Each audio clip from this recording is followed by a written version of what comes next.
Now, the war between Israel, the US and Iran seems to be escalating despite regional efforts to end the fighting.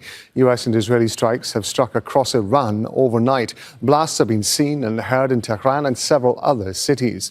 More than 1,900 people have been killed in the attacks so far. Iran's Revolutionary Guard Corps says American and Israeli universities in the region will be targeted. That's in response to the bombing of the University of Science and Technology in Tehran on Saturday. And it follows what are being called extensive discussions between Iran and Pakistan's leaders. Islamabad is hosting talks on the crisis in the coming hours. Foreign ministers from Saudi Arabia, Turkiye and Egypt are gathering in Pakistan's capital. And we're going to be live in Beirut, Dubai, Ramallah and Tehran. We're going to start with Kamal Hyder. He's joining us from Islamabad. Tell us what these talks are hoping to achieve. Well, just before I get to that, it's important to note that Pakistan is acting as an interlocutor for these talks or the messages that are being passed between the US and Iran. Earlier last week, the United States passed through Pakistan 15 points that the Iranians said were maximalist.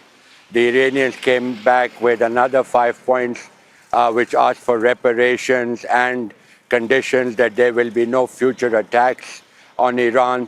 That's how Pakistan's role became more important, given the fact that the Pakistani Prime Minister has saluted the US President as a peacemaker, and the fact that the country enjoys fraternal, historic relations with Iran as well. So Pakistan finds itself in a good position. However, if you ask local people here, the mainstream feeling here is that the last 2 rounds of peace talks between Tehran and the United States failed, and that the United States President, according to many people here, is unpredictable and therefore may be looking for an opportunity perhaps to buy more time before putting boots on the ground. So that's the feeling here for the moment. However, these foreign ministers will be meeting to discuss a way forward on how to emphasize the fact that dialogue and diplomacy is the only way to de-escalate this crisis.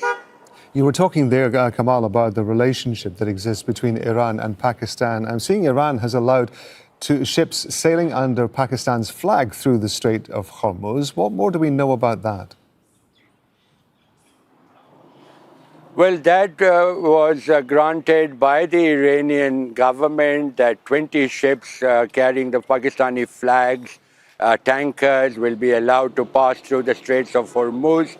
Pakistan has welcomed that as a confidence-building measure.